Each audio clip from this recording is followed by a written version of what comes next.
Good afternoon students. तो कैसे हैं आप सभी लोग? आई होप सब लोग अच्छे होंगे।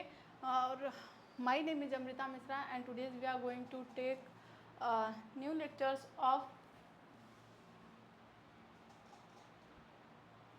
Income tax law and accounting. ठीक है, इससे रिलेटेड हम आज वन शॉट वीडियो लेक्चर्स लेंगे। ऑलरेडी हमारे जो ऐप पे सारे कोर्सेस डिटेल में डिस्कस किए गए हैं, ऑलरेडी वीडियो अपलोडेड हो गए हैं। आज से हम आपका one shot revision video start कर रहे हैं। किसका? बीकॉम NEP 6 सेमेस्टर का।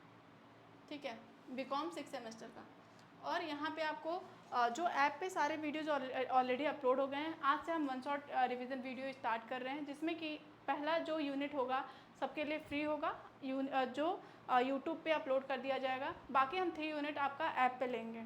ठीक है, तो जो भी बच्चे इंटरेस्टेड हैं वो जाके परचेज कर सकते हैं courses from LU update app. और आप कैसे कर सकते हैं? बाई आप डायरेक्टली वेबसाइट पे जाके कोर्सेज को परचेज कर सकते हैं, या तो आप एलयू अपडेट ऐप को डाउनलोड करिए फ्रॉम प्ले स्टोर, वहाँ से आप कोर्सेज को डाउनलोड कर सकते हैं। ठीक है, तो ऑलरेडी बैचेस हमारे स्टार्टेड हैं और आज से वन शॉट रिवीजन होगा, जिसमें कि एक यूनिट लेंगे, फिर नेक्स्ट यूनिट का हम MCQ लेंगे और ये यूनिट हमारे यूट्यूब पे अपलोड होगा। बाकी अगला जो 3 यूनिट होगा हमारा, वो क्या होगा? वो ऐप पे लेंगे। ठीक है, तो चलिए हम स्टार्ट करते हैं। Income tax law and accounting से रिलेटेड चीज़ें डिस्कस करेंगे। सबसे पहले देखो, बेसिक कॉन्सेप्ट में हमें क्या जानना है कि इनकम क्या होता है। तो सबसे पहले इनकम क्या होता है, उसका सेक्शन क्या होता है। तो MCQ पैटर्न है आपका, तो क्या क्या चीज़ें आता है, ज़्यादा डिटेल में आपको नहीं जाना है। क्या क्या चीज़ें आता है वहाँ पे हम फोकस करेंगे, वो चीज़ें हम आपको बताएंगे, तो वो चीज़ें आपको ध्यान रखना है। ठीक है,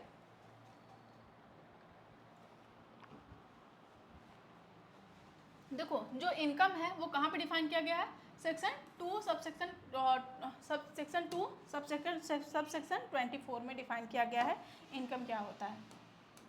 इनकम टैक्स का जो सेक्शन 2 है सबसेक्शन 24 में डिफाइन किया गया है इनकम क्या है। ठीक है, तो ये इंपॉर्टेंट है, सेक्शन इनकम टैक्स में बहुत इंपॉर्टेंट है और आपका MCQ पैटर्न है तो इम्पॉर्टेंट तो है ही। तो ये इनकम क्या होता है?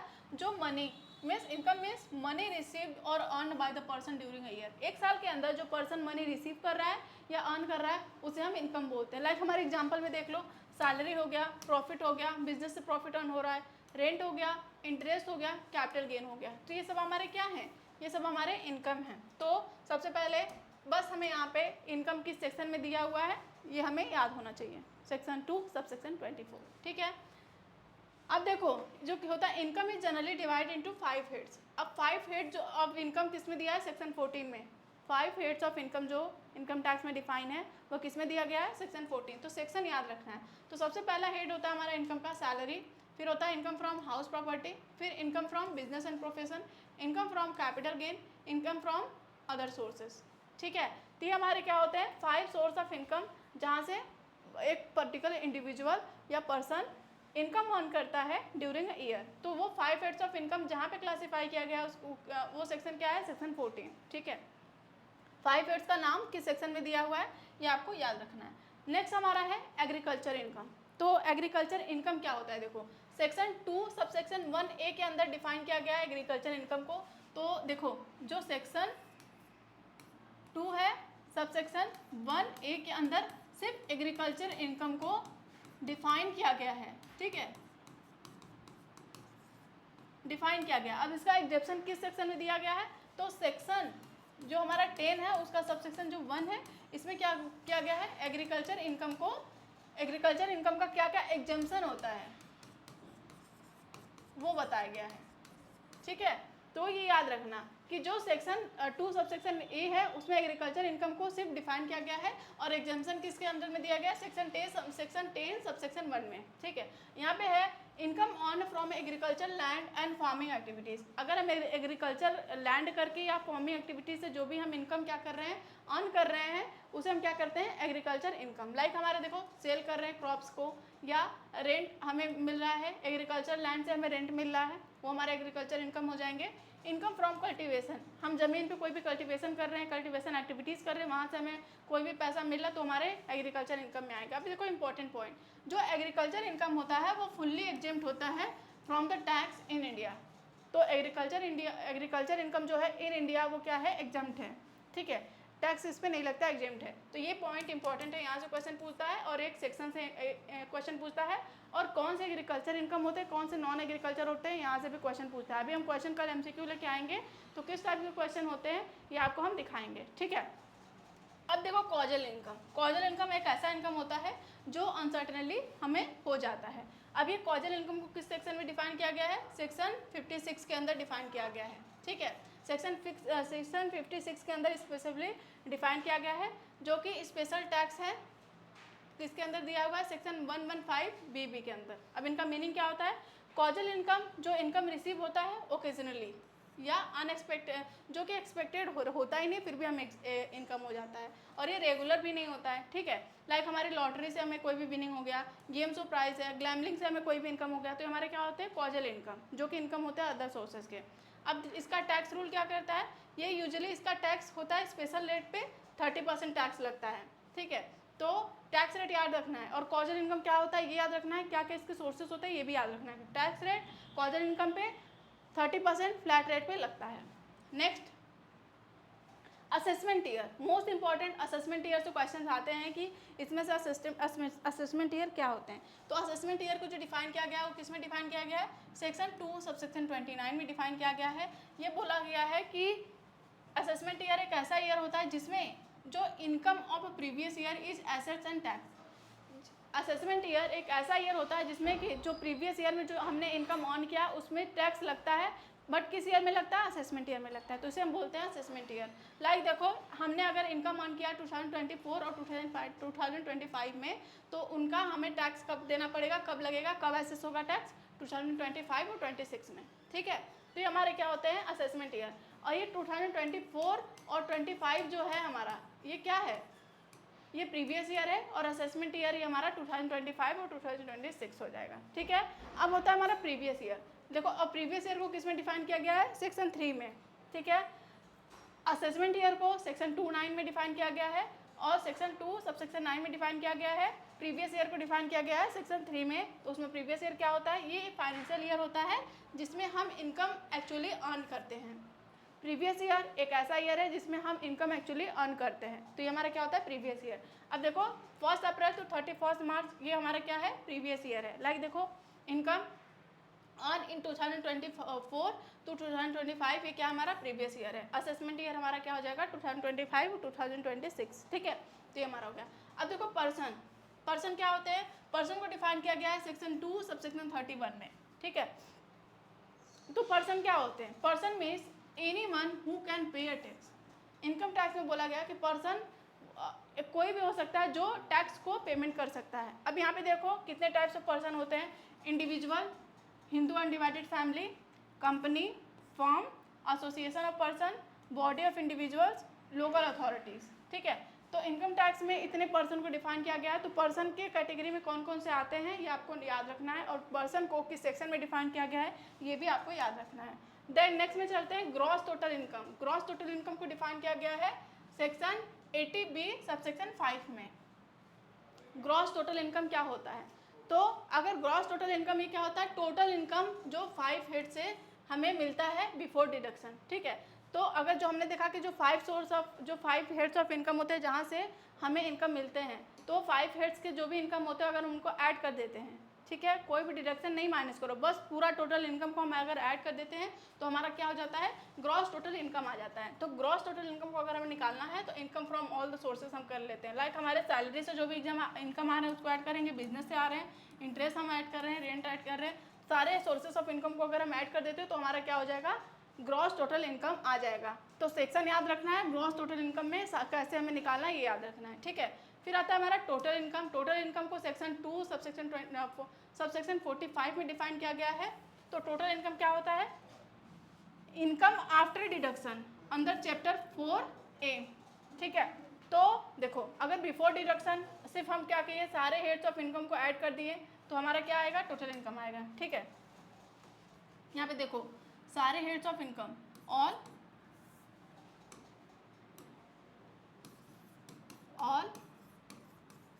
हेड्स ऑफ इनकम को अगर हम ऐड कर देते हैं, ठीक है, अगर हम ऐड कर देते हैं इनको तो हमारा क्या आ जाएगा, ग्रॉस टोटल इनकम आएगा, ठीक है। और वहीं पे अब ये ग्रॉस टोटल इनकम में से, ग्रॉस टोटल इनकम में से हम माइनस करते डिडक्शन को, तो क्या आ जाएगा हमारा टोटल इनकम। ये टोटल इनकम क्या होता है, जिसपे हमें टैक्स देना पड़ेगा, जिसपे टैक्स लगता है, ठीक है, जिसपे टैक्स लगता है। तो ये याद रखना है कि ग्रॉस टोटल इनकम और टोटल इनकम में क्या डिफरेंस है, और प्लस इसका हमें सेक्शन याद रखना है, ठीक है। अब देखो टोटल इनकम क्या होता है, ग्रॉस टोटल इनकम में से माइनस कर देंगे डिडक्शन को। लाइक एग्जांपल देखो, हमारे डिडक्शन लाइक हमारे 80C में दिए होते हैं, 80D में, तो ये सब हम देखेंगे, ठीक है। और दिस इज, और ये क्या होता है हमारा ग्रॉस टोटल इनकम, ये हमारा टैक्सेबल इनकम होता है, ठीक है। फिर 9th हमारा दिया हुआ है टैक्स इवेजन, टैक्स अवॉइडेंस और टैक्स प्लानिंग, ठीक है। तो ये हमें इसमें डिफरेंस पता होना चाहिए, ठीक है। आज बेसिक बेसिक टर्म्स ही है जिसको कि हमें पता करना है कि ये क्या होता है। तो टैक्स इवेजन क्या होता है, ये इलीगल मेथड होता है टू अवॉइड टैक्स। जिसमें हम क्या, टैक्स इवेजन क्या होता है, एक इलीगल मेथड होता है जिसको यूज करके हम टैक्स को अवॉइड करते हैं। एग्जांपल देखो, हम क्या कर देते हैं, हम अपने इनकम को ही हाइड कर देते हैं, इनकम कम रहेगा तो टैक्स कम लगेगा, ठीक है। फेक बिल्स बना के दिखा देते हैं, फेक बिल्स बनवा के एक्सपेंडिचर ज़्यादा शो कर देते हैं, जिसपे कि हमारा इनकम कम हो जाएगा और हमें टैक्स भी कम देना पड़ेगा। फॉल्स अकाउंट को हम शो कर देते हैं। अब इसमें क्या क्या पनिशमेंट मिलता है, इसमें पेनल्टी भी आपको हो सकता है, इंटरेस्ट भी पेमेंट करना हो सकता है, और आपको जेल भी हो सकता है, ठीक है। अब देखो टैक्स अवॉइडेंस क्या होता है, ये क्या होता है, using legal loopholes to reduce tax. Tax law में जो भी लूप होल्स होते हैं उनको यूज करके हम अपने टैक्स को क्या करते हैं, टैक्स को रिड्यूस करते हैं। अब एग्जांपल देखो, हम इसमें क्या कर देते हैं, shifting income to another person. जैसे कि हम क्या कर लेते हैं, जैसे एक पर्सन है, बहुत ज़्यादा उसके नाम से ज़मीन हो गया, अब वो जब भी ज़मीन लेगा तो दूसरे के नाम से ले लेता है, अपने परिवार में दूसरे के नाम से ज़मीन ले लेता है। तो इनकम टैक्स से बचने के लिए लोग बहुत सारे उपाय करते हैं। तो इनकम टैक्स लॉ में जो भी लूप होल्स होते हैं उसको यूज करके अपने टैक्स रेट को कम करना, ये हमारा टैक्स अवॉइडेंस होता है। आर्टिफिशियल ट्रांजेक्शन कर दिखा देना, ये क्या है, it is legal but discourage. ये लीगल है बट इसको डिस्करेज किया जाना चाहिए, क्योंकि ये सही तरीका नहीं है। ये लीगल तरीके से ही करते हैं, जो भी लॉ में लूपहोल्स दिया गया उसको यूज करके ये अपने टैक्सेबिलिटी को कम करते हैं। और जो टैक्स इवेजन है, इसमें डायरेक्ट टैक्स की चोरी की जाती है, जिसमें कि हम इनकम को हाइड कर देते हैं, फेक बिल्स बना देते हैं, या फॉल्स अकाउंट को शो कर देते हैं, ताकि हमारा एक्सपेंडिचर ज़्यादा दिखे, इनकम कम दिखे, तो इनकम टैक्स भी कम लगेगा, ठीक है।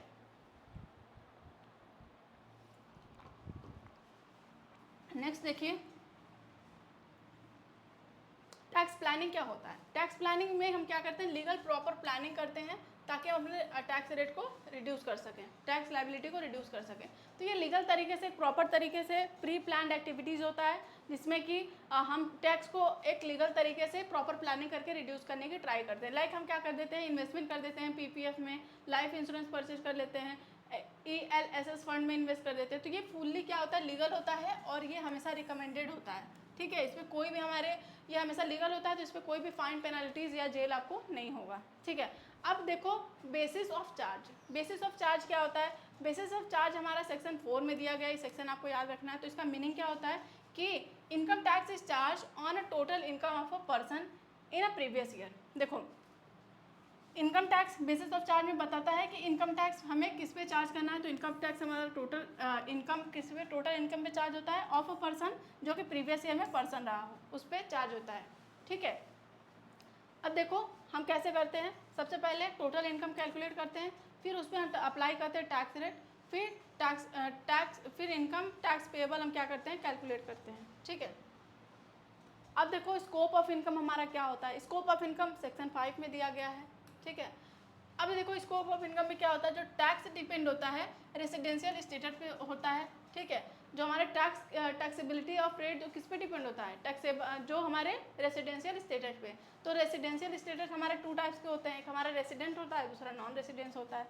तो रेसिडेंट जो होता है वो ग्लोबल इनकम पे उसका टैक्सेबल होता है, नॉन रेसिडेंस पे सिर्फ इनकम जो इंडिया में अर्न किया है वो रेसिडेंस, उसी पे हम टैक्स रेट लगाते हैं, ठीक है। अब देखो रेसिडेंशियल स्टेटस हमारा किस में दिया गया है, सेक्शन 6 में, और स्कोप ऑफ टोटल इनकम किस में दिया गया है, सेक्शन 5 में। रेसिडेंशियल स्टेटस जो डिफाइन किया गया है सेक्शन 6 में डिफाइन किया गया है। अब देखो रेसिडेंशियल स्टेटस इनकम टैक्स में कैसे हम देखते हैं। तो सेक्शन 6 डिफाइन करता है इनकम टैक्स एक्ट के अंदर बताता है कि जो रेसिडेंशियल स्टेटस है वो क्या होता है, whether a person is treated as residence और non residence for income tax purpose. तो रेसिडेंशियल स्टेटस बताता है कि कोई भी पर्टिकुलर पर्सन इंडिया में रेसिडेंस है या नॉन रेसिडेंस है, ताकि हम उस पर टैक्स कैलकुलेट कर सकें। ठीक है, it determine how much income will be taxable in India.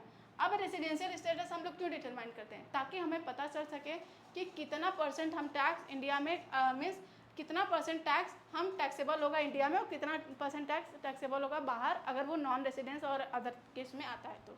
ठीक है, tax liability depend on residential status. जो भी टैक्स लायबिलिटी होता है या उसके अमाउंट होते हैं वो रेसिडेंशियल स्टेटस पे ही डिपेंड करते हैं, नॉट नेशनैलिटी और सिटीजनशिप, ना कि सिटीजनशिप पे या नेशनैलिटी पे बेस्ड होता है। ठीक है, देखो अगर अगर an Indian living abroad may be treated as a non resident for a tax purpose. अगर कोई इंडियन है और वो अब्रॉड में रहता है तो वो टैक्स पर्पज के तौर पे नॉन रेसिडेंट ट्रीट किया जाएगा। ठीक है, इसीलिए रेसिडेंशियल स्टेटस निकालना बहुत ज़रूरी होता है, ताकि हमें पता चल सके कि कितना हमें टैक्स मिलेगा उस पर्सन से। ठीक है, नेक्स्ट देखो कितने टाइप्स के रेसिडेंशियल स्टेटस होते हैं। तो देखो सबसे पहले residence and not ordinary residence होते हैं, जो कि फुल्ली रेसिडेंस होते हैं इंडिया में। एक होते हैं residence but not ordinary residence, RONR, जो कि पार्शियल रेसिडेंस होते हैं इंडिया में। एक होते हैं नॉन रेसिडेंस, जो कि नॉन रेसिडेंट होते हैं इंडिया के। ठीक है, अब कैसे हम अगर इंडिविजुअल के केस में हम रेसिडेंशियल स्टेटस को कैसे डिटरमाइन करेंगे। ठीक है, अगर हमें डिटरमाइन करना है रेसिडेंशियल स्टेटस तो 2 बेसिक कंडीशन हमें चेक करना होता है किसी भी पर्सन का। अगर हमें रेसिडेंशियल स्टेटस जानना है तो उसमें 2 बेसिक कंडीशन होता है, वो हमें चेक करना होता है। सबसे पहला कि अ person is consider residence in India, वो पर्सन रेसिडेंस इंडिया में कंसिडर किया जाएगा अगर वो any of the following 2 condition वो सेटिस्फाई करता है। अगर इन दोनों कंडीशन में से कोई एक कंडीशन पर्सन फुलफिल करता है तो वो रेसिडेंस होगा। ठीक है, वो रेसिडेंस क्या हुआ ट्रीट किया जाएगा। अब देखो क्या क्या कंडीशन है ये। वो person stay in India for 182 days और more during a previous year. सबसे पहला ये कंडीशन है कि जो पर्सन है वो 182 दिन या उससे ज़्यादा प्रीवियस ईयर में इंडिया में रेसिडेंट रहा हो। ठीक है, दूसरा कंडीशन है 60 दिन और मोर इन अ प्रीवियस ईयर। ठीक है, दूसरा ये कंडीशन है कि मतलब एक पर्सन इंडिया में 60 दिन या उससे ज़्यादा प्रीवियस ईयर में रहा हुआ होना चाहिए और 365 दिन और मोर इन लास्ट प्रीवियस ईयर, और लास्ट 4 सालों में 365 दिन या उससे ज़्यादा रहा होना चाहिए। ठीक है, तो या तो ये कंडीशन फुलफिल कर ले या तो ये कंडीशन फुलफिल कर ले। अगर इन दोनों कंडीशन में से कोई एक कंडीशन फुलफिल हो गया तो वो पर्सन क्या हो जाएगा, रेसिडेंस माना जाएगा। ठीक है, अब देखो कंडीशन यहाँ पे क्या है। फर्स्ट कंडीशन दिया हुआ है 182 डेज इन करेंट ईयर में रहा हुआ होना चाहिए, और सेकेंड कंडीशन क्या है कि 60 डेज करेंट ईयर में प्लस 365 डेज लास्ट 4 साल में वो रहा होना चाहिए। तो या तो एक कंडीशन फुलफिल कर ले या तो ये दोनों में से कंडीशन फुलफिल कर ले। तो ये दो पहला कंडीशन है, ये दूसरा कंडीशन है। तो या तो ये कंडीशन फुलफिल हो जाए, ये नहीं हुआ तब भी वो रेसिडेंट होगा। ठीक है, या तो ये नहीं हुआ ये हो जाए तब भी रेसिडेंट माना जाएगा। अब देखो if none of this condition are satisfied तो वो नॉन रेसिडेंट हो जाएगा। अगर कोई भी कंडीशन इसमें सेटिस्फाइड नहीं हुआ तो वो पर्सन नॉन रेसिडेंट हो जाएगा। बट इन दोनों में से कोई भी एक कंडीशन सेटिस्फाई हो जाता है तो वो रेसिडेंट बन जाएगा। ठीक है, अब देखो एक्सेप्शन टू 60 डेज रूल। अब ये 60 डेज जो रूल है वो किसके लिए एप्लीकेबल नहीं है। अगर इंडिया क्या कर रहा है, Indian citizen live in India for employment, अगर कोई इंडियन सिटीजन है वो इंडिया को छोड़ रहा है एम्प्लॉयमेंट के लिए तो वो 182 डेज भी रहेगा तो भी वो रेसिडेंट कहलाएगा। अगर इंडिया सिटीजन है या PIO विजिटिंग इंडिया है तो 182 डेज या 120 डेज सम केस में रहेगा तो भी वो रेसिडेंट कहलाएगा। ठीक है, अब देखो एडिशनल कंडीशन। जब हमने देख लिया कि पर्सन रेसिडेंस हो गया तो हम 2 और एडिशनल कंडीशन देखेंगे ये डिटरमाइन करने के लिए कि पर्सन ऑर्डिनरी रेसिडेंस है या नॉन ऑर्डिनरी रेसिडेंस है। ठीक है, सबसे पहले हम रेसिडेंशियल स्टेटस चेक करते हैं कि पर्सन रेसिडेंस है कि नहीं है। तो उसमें से हम 2 कंडीशन देखते हैं, 2 कंडीशन में से कोई एक कंडीशन सेटिस्फाई होता है तो वो रेसिडेंस हो जाता है। बट रेसिडेंस के बाद हमें ये चेक करना होता है कि वो ऑर्डिनरी रेसिडेंस है या नॉन ऑर्डिनरी रेसिडेंस है। ठीक है, तो इसके लिए हमें एडिशनल कंडीशन को भी चेक करना होता है। वो एडिशनल कंडीशन क्या है कि person has been residence in India for at least 2 out of 10 year. ठीक है। 10 सालों में 2 साल तक जो पर्सन है वो रेसिडेंट होना चाहिए इंडिया में, ठीक है। या तो दूसरा है कि stay in India for 730 days, या तो वो पर्सन 730 दिन तक इंडिया में रहे, कितने, पिछले 7 सालों में। 10 सालों में 2 साल रह ले, या पिछले 7 सालों में 730 दिन रह ले, तो पर्सन यहाँ पे क्या माना जाएगा, देखा जाएगा कि ऑर्डिनरी रेसिडेंस है या नहीं है, ठीक है। यहाँ पे कंडीशन देखो, फर्स्ट कंडीशन बोला कि residence in 2 out of 10 year, अगर पर्सन 2 साल, पिछले 10 सालों में 2 साल रेसिडेंट है तो, या सेकेंड 730 दिन रहा हो पिछले 7 सालों में, ठीक है। तो इसमें ordinary and not ordinary residence माना जाएगा। अगर ये कंडीशन फुलफिल हो रहा है तो ऑर्डिनरी रेसिडेंस है, नहीं तो नॉट ऑर्डिनरी रेसिडेंस होगा, ठीक है। अब यहाँ पे देखो, टैक्स लायबिलिटी किस पे ऊपर बेस्ड होता है, रेसिडेंशियल स्टेटस पे बेस्ड होता है, और रेसिडेंशियल स्टेटस डिटरमाइन करता है कि कहाँ पे इनकम कहाँ पे टैक्सेबल होगा पर्सन का, ठीक है। तो यहाँ पे देखो, सबसे पहले अगर इनकम रिसीव हुआ इंडिया में, तो चाहे वो ROR हो, चाहे RONR हो, चाहे नॉन रेसिडेंस हो, वो सबके लिए टैक्सेबल होगा। अगर इनकम, कोई भी इनकम रिड्यूस हमारा रिसीव हुआ इंडिया में, तो सबके लिए टैक्सेबल होगा, चाहे वो ROR हो, RNR हो, चाहे नॉन रेसिडेंस हो, ठीक है। दूसरा, इनकम अर्न इन इंडिया, अगर इनकम अर्न किया है इंडिया में तो वो भी सबके लिए टैक्सेबल होगा। इनकम रिसीव हुआ है तो वो भी सबके लिए टैक्सेबल होगा।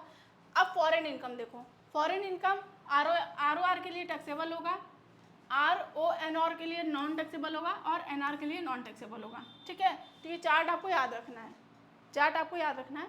अब हम देखेंगे इस पर कि कैसे हमारा MCQ क्वेश्चंस बनते हैं। तो इसका एक स्टेप देख लो कि बेसिक कंडीशन हमें क्या चेक करना होता है। सबसे पहले 182 डेज और 60 डेज या 60 डेज या 365 हम डेज करते हैं। अगर सेटिस्फाई होगा तो रेसिडेंट होगा, अगर ये दोनों में से कोई एक भी कंडीशन नहीं सेटिस्फाई होगा तो नॉन रेसिडेंस होगा, ठीक है।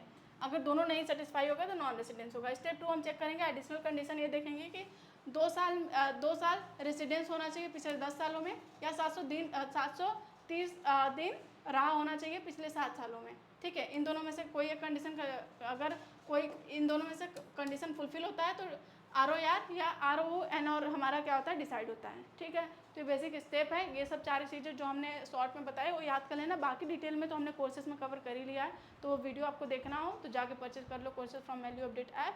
ये हमारे 1 यूनिट का 1 शॉर्ट रिविजन था। कल हम इस पर क्या करेंगे, MCQ करेंगे, ठीक है। तो इसको अच्छे से आप लोग रिविजन कर लेना, देख लेना। अब देख लो कुछ हमारे डिडक्शन, ये इंपॉर्टेंट है, ये चार्ट बहुत इंपॉर्टेंट है। यहाँ से क्वेश्चंस आते हैं कि क्या क्या डिडक्शन होता है। अभी हमने देखा ना कि डिडक्शन अगर माइनस कर देते हैं तो टोटल इनकम आ जाएगा, अगर हमने डिडक्शन माइनस नहीं किया तो वो ग्रॉस टोटल इनकम हो गया। तो 80C से लेके 80U तक क्या क्या डिडक्शन होते हैं। तो 80C में हमारा किससे रिलेटेड डिडक्शन होता है, LIC अगर PPF में कोई भी इन्वेस्टमेंट किया है, EPF या ये सब सारी चीज़ें, tuition fee, home loan principal है, तो उसमें 1,50,000 तक आपको डिडक्शन मिल जाएगा। 80CCC में आपको कौन सा डिडक्शन मिलता है, अगर कोई भी कंट्रीब्यूशन किया गया है पेंशन फंड में, ठीक है, तो 1,50,000 तक मिल जाएगा आपको, यहाँ पे भी डिडक्शन। 80CC+D और सबसेक्शन 1 में आपको अगर कोई भी contribution national payment system by employ द्वारा किया गया हो तो 10% ऑफ द सैलरी लाइक या 1.5 लाख, ठीक है, के अंदर है तो आपको डिडक्शन मिल जाएगा, ठीक है। फिर आपको यहाँ पे देखो 80CCD 1B में क्या दिया है, एडिशनल कंट्रीब्यूशन टू NPS अगर किया गया तो 50,000 आपको डिडक्शन मिलेगा, ठीक है। अब देखो 80CCD और 2 में, सबसेक्शन 2 में क्या दिया गया है, कंट्रीब्यूशन अगर एम्प्लॉयर कंट्रीब्यूशन है NPS तो, ठीक है, तो वहाँ पे 10% ऑफ द सैलरी या 14% फॉर अ गवर्नमेंट एम्प्लॉय के लिए होता है डिडक्शन, ठीक है। 80D में आपको क्या दिया गया है, मेडिकल इंश्योरेंस प्रीमियम से रिलेटेड डिडक्शन जिसमें कि 25,000 है, बट अगर वो सीनियर सिटीजन है तो 50,000 आपको डिडक्शन मिल जाएगा। 80DD में क्या दिया गया है, मेंटेनेंस ऑफ डिसेबल डिपेंडेंट पे 75,000 या 1,25,000 सेवर डिसेबिलिटी है तो नॉर्मल है तो 75,000, ठीक है। 80DDB में आपको कौन सा डिडक्शन दिया गया है, ट्रीटमेंट ऑफ स्पेसिफाइड डिजीज के लिए जिसका कि 40,000 या 1,40,000 नॉर्मल है और 1 लाख किसके लिए, जो सीनियर सिटीजन है। अब 80E में देखो डिडक्शन क्या होता है, इंटरेस्ट ऑन एजुकेशन लोन, ये बहुत इंपॉर्टेंट है 80E, ठीक है, तो ये इंपॉर्टेंट है। कितना मिलता है इंटरेस्ट ऑन एजुकेशन लोन पे डिडक्शन, कोई भी लिमिट नहीं इसका, ठीक है। ATEE ये भी इम्पॉर्टेंट है। इंटरेस्ट ऑन होम लोन पे फर्स्ट टाइम अगर बायर है तो 50,000 का मिल जाएगा आपको। ATEEA पे आपको क्या डिडक्शन मिलेगा? Interest on affordable housing loan पे 1,50,000 पे। ATEEB interest on electric vehicle loan पे 1,50,000 पे। ATG इंपॉर्टेंट है ये, चैरिटेबल इंस्टीट्यूशन में जो भी डोनेशन हो रहा है तो 50% या 100% डिपेंडिंग ऑन इंस्टीट्यूशन पे हमें डिडक्शन मिल जाएगा। ATGG ये भी इम्पॉर्टेंट है, कोई भी रेंट पे किया गया है, अगर कोई बेचारे नहीं है तो 50,000 पर मंथ या 25% ऑफ इनकम और माइनस कर देंगे 10% रेंट, जो भी कम आएगा उस पर हमें डिडक्शन मिलेगा। ATGGA में ये भी इम्पॉर्टेंट है, डोनेशन अगर साइंटिफिक रिसर्च के लिए दिया जा रहा है या रूरल डेवलपमेंट के लिए तो 100% डिडक्शन आपको अलाउड हो जाएगा। ATGGC में डोनेशन अगर पॉलिटिकल पार्टी को दिया जा रहा है, ये भी इम्पॉर्टेंट है, दिया जा रहा है तो 100% डिडक्शन यहाँ पे भी आपको मिल जाएगा। ATTTA में इंटरेस्ट फ्रॉम सेविंग अकाउंट में 10,000 का डिडक्शन प्लस ATTTB में इंटरेस्ट ऑन सीनियर सिटीजन जो कि 50,000 का डिडक्शन आपको मिल जाएगा। ATU में disable deduction for tax payer जो कि 75,000 है। तो ये आपको याद रखना है, ये चार्ट बहुत इंपॉर्टेंट है, यहाँ से क्वेश्चंस आते हैं। ठीक है, तो जो भी हमने इंपॉर्टेंट लगा दिया उसको तो नहीं छोड़ना है, वहाँ से तो क्वेश्चंस आते हैं तो उसको याद रखना है आपको। ठीक है, तो इतना था हमारा आज के लिए, इतना आप लोग डिस्कस देख लेना, कल इसके आगे हम चीज़ें लाएंगे। ठीक है, यूनिट सेकंड से रिलेटेड या पहले कल इसका MCQ करा देंगे, कैसे आपको क्लियर हो जाए, क्लियरिटी हो जाए कि MCQ कैसा आता है। ठीक है, अच्छे से रिवीजन कर लेना। और बाकी पहला यूनिट हमारा फ्री है जो कि यूट्यूब पे जाएगा, तो जो भी बच्चे अभी भी चाहते हैं कोर्सेज़ को परचेज करना और तैयारी करना, वो जाके ऐप से विजिट कर लेंगे और वहाँ से कोर्सेज परचेज कर लें, ताकि ऑलरेडी जो आगे का 3 यूनिट है वो अच्छे से कर लें। ठीक है, तब तक के लिए thank you, have a nice day.